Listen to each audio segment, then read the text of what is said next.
한국 재계를 대표하는 이건희 삼성그룹 회장이 오늘 새벽 별세했습니다. 2014년 5월 급성 심근경색증으로 쓰러진 뒤 6년 5개월 만입니다. 최요한 시사평론가와 이젠 고인이 된 이건희 삼성그룹 회장의 일대를 돌아보겠습니다. 어서 오십시오. 예, 반갑습니다. 네, 오늘 새벽 4시경 향년 78세 일기로 이건희 삼성그룹 회장이 별세했습니다. 예. 급성 심근경색증으로 쓰러진 게 지난 2014년 5월 아니었습니까? 예, 6년도 더 됐죠. 예. 최근까지 심폐소생술까지 받고 자가호흡을 했다라고 이제 보도가 계속 나오고 있는데요. 일단 많은 사람들이 화들짝 놀라야 되는데 놀라지는 않아요. 그러니까 올 것이 왔구나라는 반응이 일반인들의 대부분의 반응이고, 그리고 냉소적인 사람들은 승계 작업이 이제 다 마무리됐나? 이렇게 이야기하는, 그러니까 긍정적이든 부정적이든 한국 사회에 엄청난 영향을 미친 삼성전자 이건희 회장의 사망에 대한 반응이 이렇게 여러 가지가 나오는 것에 대해서 좀 안타까움이 있습니다. 예. 장례는 고인과 유족의 뜻에 따라서 가족장으로 간소하게 치른다라고 하는데 그러면 뭐 조화, 조문, 일절, 사절 되는 겁니까? 그렇죠. 뭐 사절을 할 수밖에 없는 상황이고, 사람들이 모이면 안 되는 코로나 이 시대에 더 이상 모일 수는 없을 것 같고요. 특히 이런 상황을 관리의 삼성이라는 그 삼성에서 미리 예견하지 않았을까, 준비하지 않았을까라는 생각도 해보고요. 예. 어쨌든 고인이 돌아가신 거에 대해서는 조금 마음이 안 좋지만, 고인과 유가족의 뜻에 따라 가족장으로 간소하게 치른다라는 것은 잘한 결정이라는 생각이 듭니다. 알겠습니다. 고 이건희 삼성그룹 회장의 일대를 이제 좀 짚어보겠습니다. 삼성을 세계적으로는 기업으로까지 이끈 인물 아니겠습니까? 예. 그런데 이건희 회장이 어렸을 때 성장 과정을 보면 은둔형이었다, 뭐 이런 이야기가 나오더라고요. 예, 외톨이였다. 예, 어땠었나요? 사실은 방금 이력을 보셨겠습니다만 삼남 오녀의 예. 막내였어요. 삼남이에요. 위에는 맹이, 상이 다 이렇게 형들이 있었기 때문에 삼성이라는 그룹에 과연 어린 이건희가 입지를 다질 수 있을 것인가 누구도 확신을 하지 못했었는데 역사를 보면은 앞에 이제 아들의 반란도 있었고 사카린 밀수라든지 여러 가지 부정적인 것, 결국은 이건희 회장이 회장 자리에 오르게 됐습니다. 근데 그 이전까지 굉장히 외로웠던 것이죠. 일본에 유학 갔을 때도 혼자서 외톨이형으로 살았다라는 증언들이 있는데, 근데 혼자서 외롭게 살면서 그냥 혼자 있었던 것이 아니라 끊임없이 무엇인가 앞으로 할 것에 대해서 준비를 했다는 거예요. 예를 들어서 일본에서 유학 시절에는 중고차를 사다가 뜯어서 고쳐서 오히려 이문을 남기고 팔고, 예.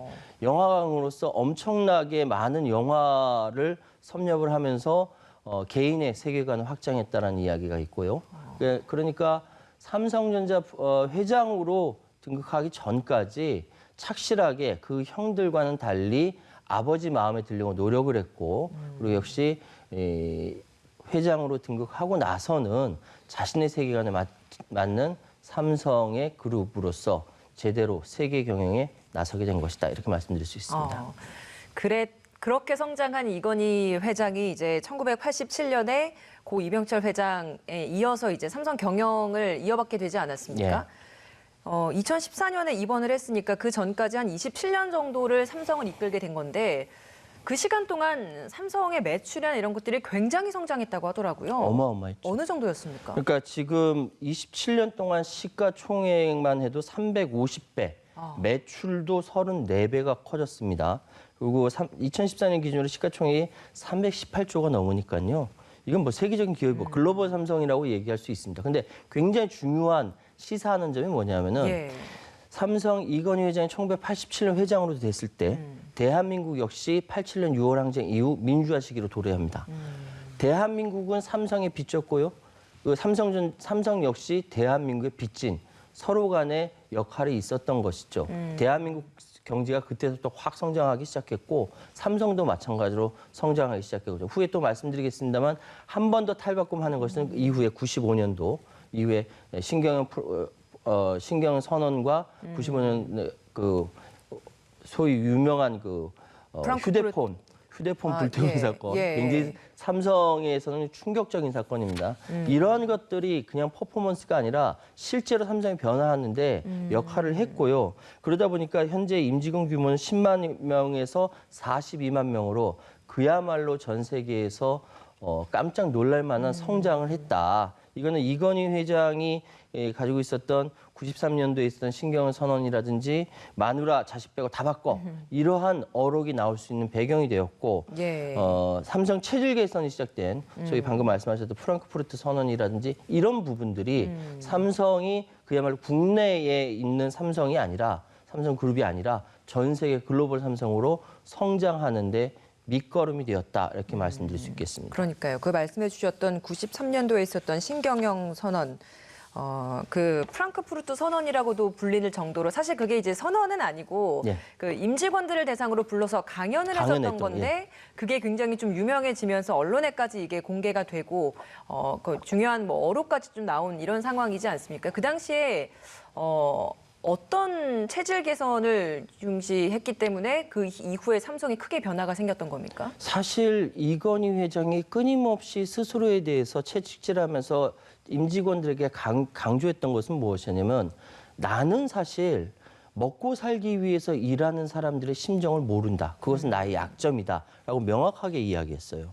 그래서 이 이야기는 뭐냐면은 지금 현재 삼성그룹에서 일하고 있는 모든 임직원들의 사정을 모르는 바 아니나 삼성이 생존하기 위해서는 개인이 먹고 살기 위해서 회사를 그냥 다니는 정도가 아니라 삼성을 성장시키기 위해서는 다 바꿔야 한다. 현재 안주하면 왜냐하면 그때만 해도 삼성이라고 한다면은 다른 사람들이 다 입사하고 싶었던 국내의 최고 기업이라고 인정을 받았었는데 그럼에도 불구하고 글로벌 기업으로 바뀌게 된다는 것은 언제 확 넘어질지 모르는 전 세계가 그렇게 경제적으로 이렇게 격변을 겪게 될 것이라는 것에 대해서 이건희 회장은 확신을 했었던 것이고 지금 상황에서 삼성이 바뀌지 않으면은 뭐 이도 저도 아닌 그런 상황이 빠질 것이라고 확신을 했기 때문에 근본적인 DNA를 바꿔야 한다라고 주장을 했던 것이고 그것이 삼성에 먹혔다 이렇게 말씀드릴 수 있겠습니다. 그 마누라와 자식만 빼고 다 바꿔봐라. 이런 얘기를 했던 게 굉장히 좀 유명한 어록으로 남아있던 것 같습니다. 근데 이제 한 가지 그 여러 가지 이야기 중에 예. 인상 깊은 거는요. 정치는 사류, 관료는 삼류, 기업은 이류다라는 이야기로 굉장히 시끄러웠어요. 그때 그 김영삼 정권 때였죠. 그때 부글부글했다 뭐 이런 표현이 있어가지고 나중에 황급하게 걷어들이긴 했습니다만 사실 이러한 부분들이 이 기업에서는 어떻게 받아들일지 모르지만 당시까지 결정적인 영향력을 미치고 있는 정치 권력에 있어서는 굉장히 불편한 이야기인데 그럼에도 불구하고 그러한 현상들이 여전히 진행되는 것은 마찬가지인 것 같습니다. 그 이외에도 상당히 좀 직설적인 화법으로 유명했기 때문에 다양한 어록들을 남기지 않았습니까? 예. 몇 가지 좀 언급을 해주셨는데 또 다른 게 있으면 어떤 게 예, 뭐 있겠습니까? 출근부 찍지 말고 놀아도 제대로 놀아라. 그러니까 이제 쉽게 말씀드려서 삼성이라는 그룹이 세계 초일류 기업이 되려면은 그 계속 강조했던 것이 천재 한 명이 뭐 10만 명을 먹게 살린다고 얘기하는 것처럼 창의력을 굉장히 강조했어요. 그러니까 나중에 보니까 삼성에서는 그런 창의력 키우는 프로젝트를 여러 가지 진행했다라고 했는데 당시 한국으로서는 받아들이기 힘들 정도로 여러 가지 진행이라든지 뭐 우리 시청자 여러분께서 다 아시는 마누라와 자식만 빼고 다 바꿔야 한다라는 것은 그야말로 당시로서도 굉장히 획기적인 발언이었고요. 이런 긍정적인 이야기는 있음에도 불구하고 끊임없이 정치와 이 삼성 관계, 그러니까 정경유착의 유혹으로부터는 벗어나지 못한 안타까운 모습이 있었습니다. 그 앞서서 조금 또 파격적이었다라고 얘기하셨던 그 전화기 다 불태워버린 그 사건 굉장히 좀 그 당시에도 굉장히 좀 유명한 일화로 남아 있는 것 중에 하나입니다. 근데 그 후에 삼성이 그 전화기 사업 부분에 있어서도 굉장히 또 큰 성과가 생겼다면서요? 그렇죠.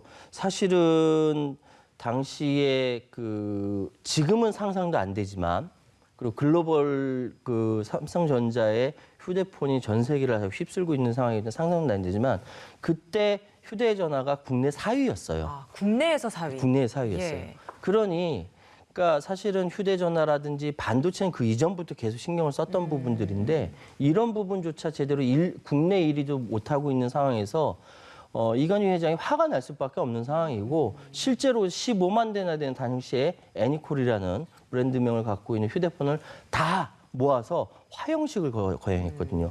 이 화형식을 거행하는데 당시에 그 자리에 직접 참석했던 증언자와 한번 이야기를 해봤는데 굉장히 뭐랄까 그 삼성 임직원들 입장에서는 회장이 저렇게 나올 정도라고 한다면은 긴장할 수밖에 없었다. 그리고 이거는 정말 처음 다시 시작하면 안 된다라는 생각을 임직원들한테 확실하게 심어놨다라는 것이죠. 이렇게 외부적으로도 자극을 준다든지 퍼포먼스라든지 이런 것도 굉장히 뛰어난 경영자의 리더십이다라고 말씀드릴 수 있는데 그러한 것들을 충분히 했고 그래서 나중에 4위였던 휴대폰이 나중에 1위로 등극을 하게 됐고 그것이 또 나중에 스마트폰으로 발전되면서 지금의 삼성전자 세계적인 스마트폰 제조국이 된 것이죠. 그러니까 품질의 개선에서 품질이 개선될 수 있는 거의 시작점이었다라고 네. 또 볼 수 있는 그런 사건이었겠네요. 네, 예, 맞습니다. 알겠습니다. 반도체 산업, 삼성하면 또 빼놓을 수 없는 사업 부분일 것 같은데 이 부분은 삼성에서 좀 어떤 성과가 좀 있었습니까? 지금 매출 390조 원의 총자산 500조 원의 외형을 키웠어요. 그런데 문제는 이런 외형이 컸는데 어디서부터 시작됐느냐라고 했을 때 삼성 이건희 회장이 아주 젊었을 때 아버지 이병철 회장한테 반도체 사업을 해야 된다라고 이야기를 했음에도 불구하고 고개를 가로저었다라는 거예요, 이병철 회장이. 그래서 제 개인 재산을 털어서 지분을 외국에 있는 반도체 회사에서 지분을 사들이고 반도체에 대해서 노력을 했다라는 거예요. 예. 이것은 삼성전자의 이건희 회장이 어느 정도 이 반도체라든지 전자라든지 어렸을 때부터 뭐 만들고 부수고 이런 것들 굉장히 좋아했다라고 해요. 이런 부분들에서 확신을 가지고 있었던 것이고 92년도에 세계 처음으로 64메가 D램을 만들면서 그야말로 반도체라고 한다면 삼성을 인정할 수밖에 없는 메모리 반도체, 이제 비메모리까지 가야 되는 그런 상황까지 온 거죠. 이거는 사실은 오너 경영에 대해서 예. 굉장히 이렇게 비판적인 시선도 많고요. 여러 가지 이야기를 많이 할 수 있겠습니다만 오너가 아니면 결정할 수 없는 부분들 이런 것들 오너가 그러니까 총수가 결정해서 진행됐던 반도체 사업에 관한 한 그러한 결과가 나왔다 이렇게 말씀드릴 수 있죠. 알겠습니다. 뭐 이런 삼성도 사실 실패한 사업도 있지 않습니까? 그러니까 네. 자동차 사업 부분이 이건희 회장에게서는 젊은 시절부터 있었던 꿈이자 필생의 도전이었다고 하는데 이 부분에 있어서는 사실 좀 뼈아픈 기억으로 아직 남아 있을 것 같아요. 그렇죠. 그러니까 그 젊었을 때 이건희 학생 때부터 성장했을 때까지 자동차 광, 영화 광이었습니다. 근데 영화는 그냥 보고 뭐 만들고 이쪽으로 이제 맡기면 되는데 자동차만은 뭔가 이렇게 자신이 가지고 있는 프라이드가 있었던 것 같아요. 그래서 유학 시절에 중고차 사다가 자기가 직접 고쳐서 팔고 막 이런 거를 했었으니까. 그런데 자동차라는 것이 지금 우리 시청자 여러분께서 다 아시겠지만은 이제는 전 세계의 뭐랄까 미래의 먹거리 산업입니다. 그냥 자동차 굴러가는 게 아니라 여기에 전자 제품이 다 들어가 있고 인공위성이랑 연계가 되는 뭐 내비게이션까지 다 연계가 되는 이러한 상황까지 돼 있는 자동차가 그냥 자동차가 아닌데 여기에 삼성이 준비 없이 뛰어든 것인지 아니면 뛰어들었다가 더 감당을 하지 못한 것인지 철저한 실패를 했습니다. 그래서 IMF 때도 그 르노의 인수가 된 거죠. 그래서 이 상황이 당시 차 한 대 팔 때마다 150만 원씩 이렇게 손해를 봤다라고 하니 아무리 삼성이라 하더라도 버틸 수가 없는 것이고요. 그러니까 이건희 회장의 뭐랄까 이 인생에 있어서 가장 실패한 사업이라고 한다면 자동차 산업이라고 할 수 있겠죠. 예. 이렇게 이건희 회장의 일대를 쭉 돌아보면서 사업적인 부분에 있어서의 그 성과와 그 실패한 부분들을 좀 짚어봤는데 사업적인 부분에서의 밝은 면, 어두운 면도 있지만 실제로 그 사업 경영을 쭉 해오면서도 어두운 면이 있었던 것도 사실이었습니다. 네. 경영권 승계 과정에서부터 뭐 형제 간의 상속 분쟁도 있었고 그리고 비자금 폭로로 인해서 특검 조사까지 받은 일도 있었고 그러니까 검찰 수사를 받았던 일이 여러 차례 있었잖아요. 그렇습니다. 사실은 누구도 이건희 회장이 되리라고 생각하지 못했고 다 위에 형이 둘 명씩이나 있었기 때문에 그리고 당시까지만 해도 뭐랄까 이 최고, 그러니까 장남이 다 이렇게 승계하는 것이 원칙이었기 때문에 이 부분은 이건희한테까지 기회가 올 것이라고 생각은 하지 않았었는데 결국 기회가 왔고 그걸 훌륭하게 수행을 했죠. 그런데 문제는 뭐냐면은 너무나 커진 덩치 그리고 너무나 전근대적인, 그러니까 이건희 회장이 배운 것도 예전 마인드로 배웠던 것이고 더 뻗어나가지 못하다 보니까 자연스럽게 들어온 것이 주변의 유혹이라든지 아니면 정경유착이라든지 아니면 방금 말씀하셨습니다만 경영권 분쟁이라든지 이런 것들이 끊임없이 반복이 되었던 것입니다. 그러다 보니까 일선에 퇴진했다가 다시 복귀하는 경우도 있었고요. 특검 수사로 2008년도에 일선 퇴진한 적을 기억하실 겁니다. 그리고 평창올림픽 유치에서 2010년에 사면 복권돼서 들어오기도 했었고 형제 간에 끝까지 화해하지 못하고 인생이 끝나게 된 것인데 이 부분은 경영권을 승계해서 나중에 회장이 돼서 세계 최고의 경영자로 인정을 받았지만 어두운 면은 분명히 동전의 앞뒷면처럼 존재하고 있는 이런 상황입니다. 예. 그 삼성그룹 회장 이건희 삼성그룹 회장이 별세하면서 이재용 부회장이 이제 새롭게 삼성을 이끌지 않겠느냐라는 관측들은 많습니다. 이 회장이 보유하던 지분 이제 어떻게 처리할지 이 부분에 대한 관심도 굉장히 높은데 예. 앞으로의 삼성은 좀 어떻게 좀 전망을 할 수 있을까요? 그게 가장 큰 문제입니다. 삼성이 이제 정근대적 이병철에서 이건희로 넘어와서 글로벌 삼성이 됐고 글로벌 삼성에서 초인류 삼성까지 가기 위해서는 삼성이 어떤 DNA로 다시 무장하는가가 문제거든요. 지금 말도 안 되는 상황이 물론 바뀌었습니다만 얼마 전까지만 해도 노조로 인정하지 않는 전혀 그러니까 현대 사회에서 인식할 수 없는 그런 기업 문화가 되어 있었어요. 무노조 경영 원칙이 그것이 있었죠. 바뀌었죠. 뉴삼성으로 바뀌었는데 그러한 것들, 그러니까 세계 글로벌 기업으로서 삼성이 어떤 문화로 갈 것인지, 물론 지금 주식 재산만 18조고 상속세를 10조 넘게 내야 되는 상황이고 나눠서 6년간 나눠서 낸다고 하지만 그래서 결국은 이재용 체제로 가지 않겠냐 예상은 합니다만 지금까지 삼성이 대한민국에서 비춰왔던 그런 부분들을 어떻게 긍정적인 마인드로 DNA가 바뀔 것인지 아니면 예전같이 정경유착이라든지 여러 가지 부정적인 DNA를 버리지 못하고 그대로 갈 것인지 이건 순전히 이재용 부회장의 어깨에 달린 것이고 지금 상황은 삼성이 새로운 경제 체제로서 발전하느냐 그렇지 못하느냐 굉장히 중차대한